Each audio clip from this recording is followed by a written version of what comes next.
Hey guys, Andrew Chen here, back with the second React tutorial in the series. So in the last tutorial, we went into we talked about a little bit about JSX and we set up a hello world example in React on CodePen. Now right now we actually want to maybe set it up in the local server, right? Because we want to develop on a local. We don't want to develop on CodePen. And I'm going to show you guys how to do that with something called a Create React App. And in this tutorial, we'll be building an example uh, that is from the original Create React App, which is going to build a mini app. And it's going to give you guys a little bit of insight to JSX, maybe a little bit more. It's going to be this little clock that we're building. As you can see, the clock is updating every time, like every second. So that's what we're going to be building. But the underlying code is right here. Basically, it's right here. So as you can see here, that is a JavaScript.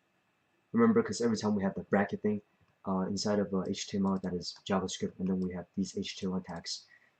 It might look weird at first, but soon it's going to be more comfortable because that is JSX. So let's remove everything and just begin from the start. So let me actually go all the way back to creating a React app.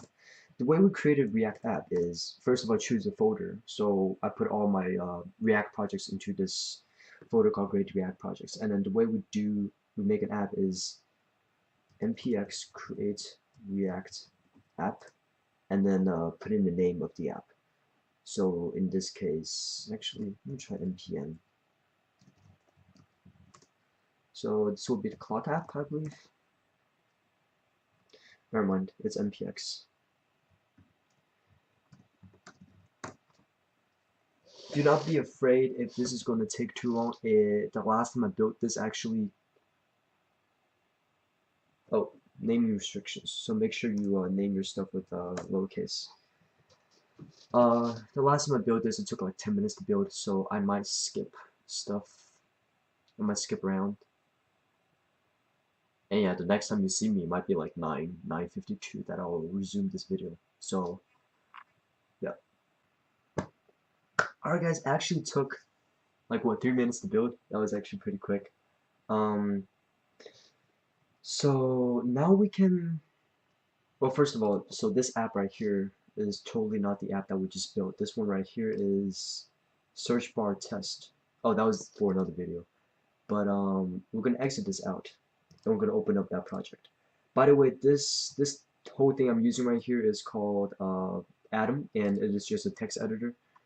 It's basically like tech Notepad, but just a lot better.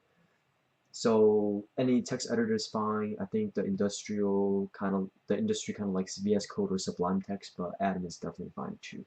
So now let's open up the folder that I just created.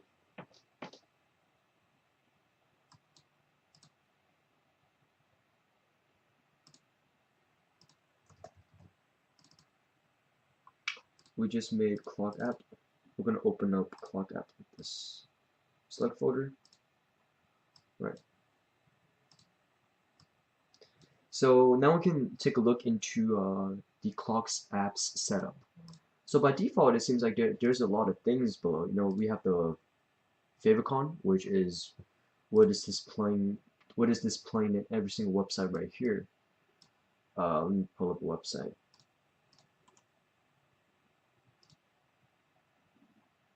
Oh, this is mine. If we go to like YouTube, you know, yeah, you see the YouTube logo right there in a second. Yeah, so that's a favicon, whatever we call it.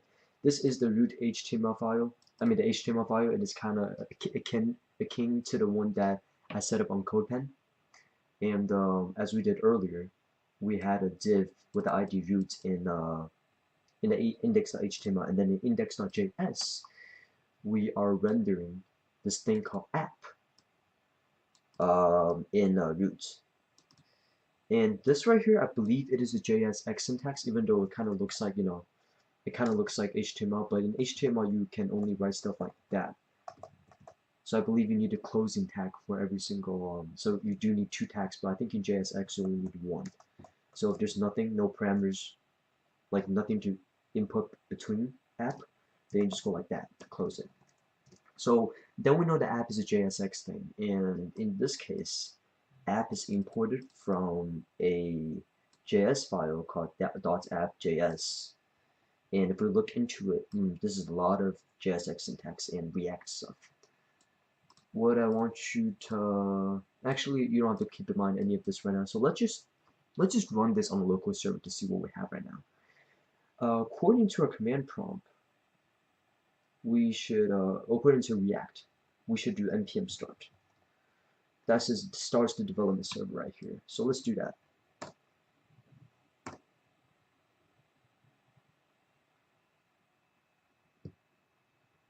Oh, we got a cd into the clock app and then npm start. So when you do npm start, it starts on a local development server, but the underlying reason that it starts is because we have this package.json, which includes a lot of the imports and information or dependencies they're using, and inside we see a script, and that says start. And when you run start, it's going to run some crazy thing behind, because create react project is actually create react app. That function that we ran earlier, right here, is actually like has a lot of underlying stuff. So it's saying that we're starting the development server, and we can see that's loading here. By default, it's going to load on port 3000. Let's just keep it like that and give it a second.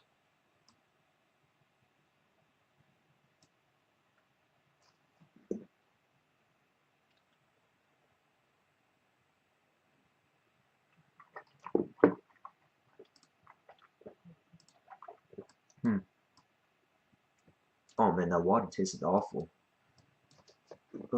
Something falling to it? Damn. Don't know why it's just taking this long, but let's just wait for it for a few more moments.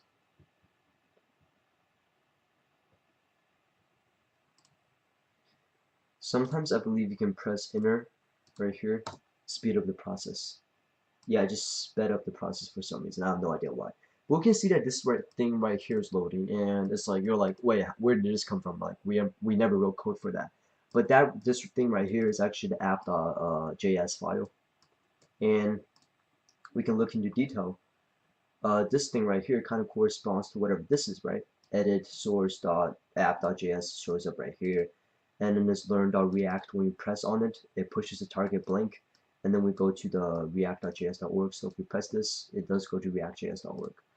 And then you can also have CSS. So the reason that this background is black is because we imported a CSS file. If you look into the CSS file, it probably says black somewhere. So that right there is probably black. Yeah. And this rotating thing is done by this. Okay, but we actually don't need any of this crap. So I'm actually just going to remove app.js at this point. Because again, we're just making a clock components whatsoever.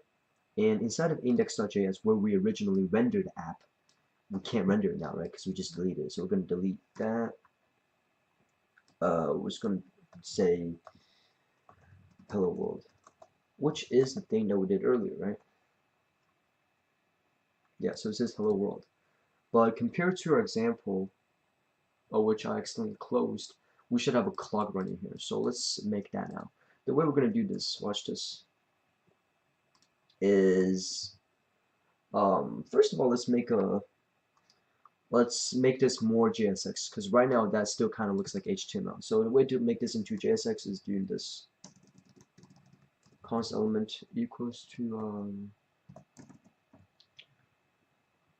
in this case would be that to hello world. And then right here we can actually just use that element like that. It's going to still show the same thing. It's a div instead of h1. Now if we change it to h1, it's going to show the thing. So again, I just want to reiterate stuff and make sure the foundations stick. We are going to our HTML file, seeking wherever the ID lies. This right here is a JavaScript function by default. It's not a React thing. And then we're going to call a React function render. actually React DOM function called render, and we're going to render the element inside. So now let's actually display the clock. And the way we do this is by calling a default object called date. And here's how we're going to do it.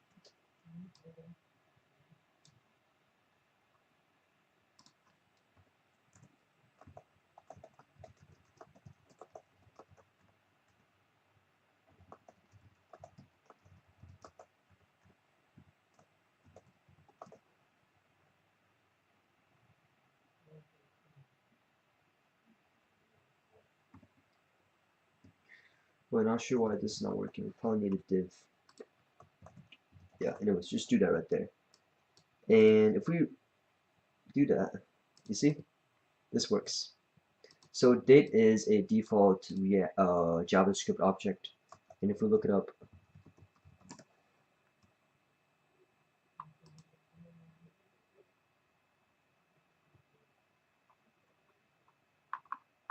yeah, date is a default object, and then it should have a default thing called to local time string. Anyways, so you can just call this right here, and it's gonna give you back the time in this kind of formats. And then you're like, wait, so we have this right now. Why is it not updating?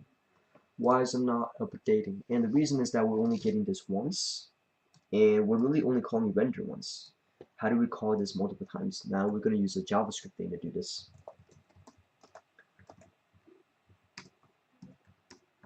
We're going to make this whole thing to a function so that we can call it multiple times.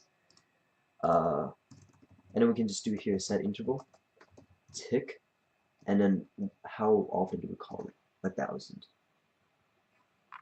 Boom, boom, boom. Set interval again is one of those JavaScript default functions, and then basically we're calling something every 1 milliseconds. So in this case, we're calling this entire function every 1,000 milliseconds. So then every time the date will be updated and stuff.